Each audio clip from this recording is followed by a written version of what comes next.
Thank you so much for watching. Joining us now, the wonderful James Ashby, putting the finishing touches to that, massive movie which is coming out in and around Australia Day.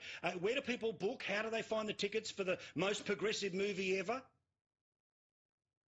aesuperprogressivemovie.com, Paul, and they can either buy the stream or, if you're lucky enough, you can come to one of our very limited number of seats at the cinemas, but superprogressivemovie.com. Yeah, good. I want to get the plug in because we'll be talking about a lot in the next couple of weeks. Something to laugh at in the next little while. And, Darren Barnett, who's slightly shocked me here upon his return for 2026, he's from Watson Advisory, because you just told me you know a doctor who's got great handwriting. I do indeed. Sadly, I'm no longer married to her, but apart from that... Oh, I'm sorry to bring it up. I didn't know that would... Oh.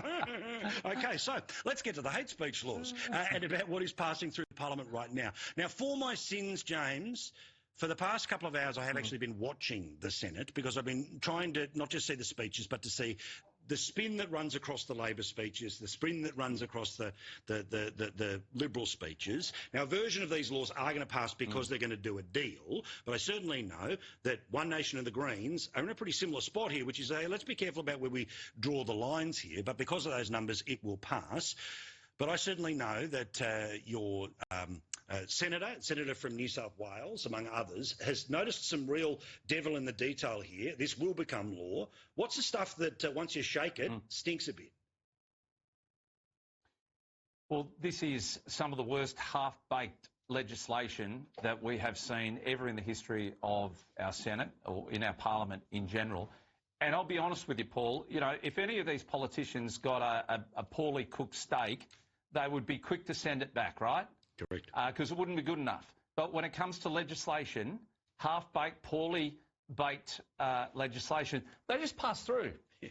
They guillotine. And the fact is, this ledge came to us, was only released publicly at 10 o'clock today. We hadn't seen it.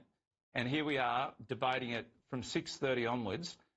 Mate, it'll pass, but it is shocking because it actually leaves many people unaware that the state's legislation will actually come into play. So whether it's the ACT or Victoria or Brisbane, or Queensland, doesn't matter which state, that legislation on a state level is now baked into Commonwealth law. Yep. And I think no one has had a chance to read this, let alone scrutinise it. And tonight we are going to pass some very damning legislation. And unfortunately, it's been passed by the Liberal and National Party with Labor.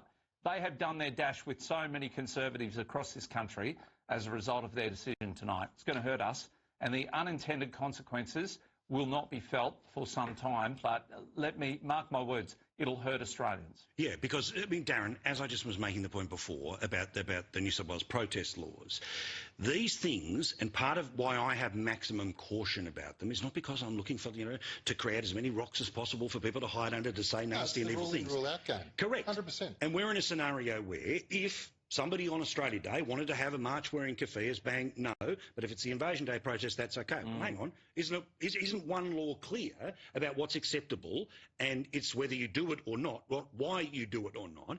And part of the issue here, and as James identifies, is that if essentially you're working in conjunction with the standard in Victoria, that's different than Queensland, that's different than Western Australia. God forbid anyone is really across what any of those standards are, let alone the great difference between when you go on holiday in Victoria or holiday in Queensland or live vice versa.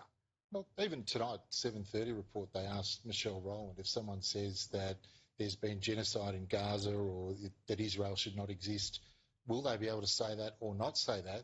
And the Attorney-General couldn't give a straight answer to the question. So if the Attorney-General doesn't know, then who does know? Yeah. And I don't have a problem with strengthening the laws. I'm probably a little bit more, towards the progressive side than certainly you or James. That's why we enjoy having you here. But equally, a little bit of ballast. But equally, you've got to know what the impact of your laws are, and that's the first test. Well, and this is, again, timing matters here, right? Because let's make no mistake, right?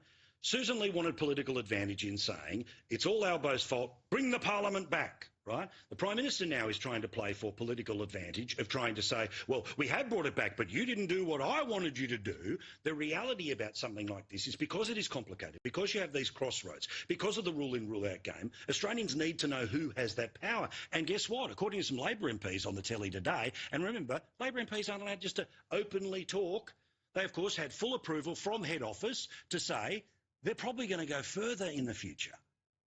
I think there is a balance to be had around ensuring that, people can't just openly vilify others based on their attributes. And then there's a balance with free speech. So This is a debate that we have to have, and I think we sort of started to have it here. I'm a little disappointed that we have had to abandon racial vilification. I do think that it's a major loophole towards terrorism. Language radicalises. Language is a precursor to hate. And unless we address that, we will not be completely safe. I think we have to find a way forward, Kieran. I think the alternative isn't an option. We've got to deal with the parliament that we have. And I can't see a pathway in the current parliament. Now, given almost the uniformity of the electorates of which those people represent, there's going to be more to this. Well, I think Labor's got an unusual position that at the moment they can go left or go right. Correct. They can cut a deal with the Greens, which they do on gun laws, and then cut a deal with the coalition on the other part of the bill. On the racial vilification part, they haven't touched it. It's in the too hard basket. I think a good thing is that they have allowed a lot of the rule changes to be disallowable, subject to judicial review, and one of the parliamentary committees has some oversight. But they're going to have to see how it goes. Down the track, Darren. This is way down the track. See, and James, that's... And the challenge is also... So that review will happen several years down the track. We're yet to see what the final result of that will be. It'll either be 2 years or 5 years. I think Labor's trying to stretch that out. The challenge that I see here is it's retrospective. Yes. So anything that I've posted, you've posted, yes. Pauline's posted, yes.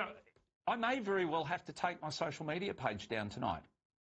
Because I just don't know the extent of how far these laws are going to go. And the fact that I said something in Queensland may breach state laws in Victoria, therefore I'm on the hook, and therefore I could face 5 years imprisonment. I don't know how far this is going to go. And this is the fear that all of us have, and I cannot believe the Liberal Party agreed to this. One coalition member said to me today, we've got to pass this because it's our only chance when we get back into government to be able to get rid of hate preachers. Well, they'll never get back into government at this rate. Yeah. We've got more chance of being government as one nation than what the coalition do at this point because they continue to just be a slightly lesser Labor Party. Correct. I agree with that. That's 100% correct. Well, of course, the surge over summer, it's no mystery to anyone who's been paying attention, and certainly the groups of people that have been surging towards One Nation, particularly as we identified towards the end of last year, Gen X blokes, but it's a whole lot more. James, this is an incredible moment where, yes, according to some analysis, we're talking about lower house seats. The reality of the One Nation play is about the strength in the Senate. Now, whether those come from Labor or coalition, who cares? The reality is that based off the state-by-state breakdown, Pauline re-elected, another senator from New South Wales, another senator from a senator from Victoria, most likely one out of Tasmania, and the rest of the country number puts you over the quota, meaning you may well be more than doubling the number in the next couple of years. How do you solidify it? How do you lock it down rather than just have this surge, within 12 months of an election? Well, I think first and foremost is making sure that we start getting candidates out a whole lot earlier, and we've got some brilliant ones coming on board. I know there were discussions today at an executive level that those nominations will open within the next 2 months. So that'll give candidates at least 18 months out from an election to actually prove who they are, what they stand for, and how One Nation will better improve the electorate, but also the country. So that's important. But I also think, too, we've solidified in most people's minds where we stand. We stand for a strong, prosperous Australia. We want to make sure that we represent the people, not those massive big corporate donors that Labor seem to take and the coalition take. And they've lost touch with grassroots Australians. They don't understand the struggles that people are going through. They don't understand that the high immigration rate is what's impacting on house prices, cost of living, everything else. Well, it's not just that, they're contemptuous of and that's them. why so many people are turning to us. Yeah, and but we're honest with people. We're not going to give you these mealy-mouthed excuses or, yeah. Yeah, they look down their nose at whatever they want to call a One Nation voter or a One Nation supporter at their peril, Sorry to wrap you up. I've got Nigel Farage in a second. Darren, final thought. Oh, no, look, a lot of my mates from Melbourne growing up are drifting towards One Nation. And if you look at the correlation between 1996 and now, John Howard did a good thing with the gun laws, but Queensland swung very heavily towards One Nation in the following state election. They had a bunch of lower house seats. I reckon there's a massive opportunity for One Nation, which James is obviously very aware of. Right. Thank you very much. Don't forget the Progressive movie. That, of course, we'll be plugging in the next little while. Thank you, James. Thank you.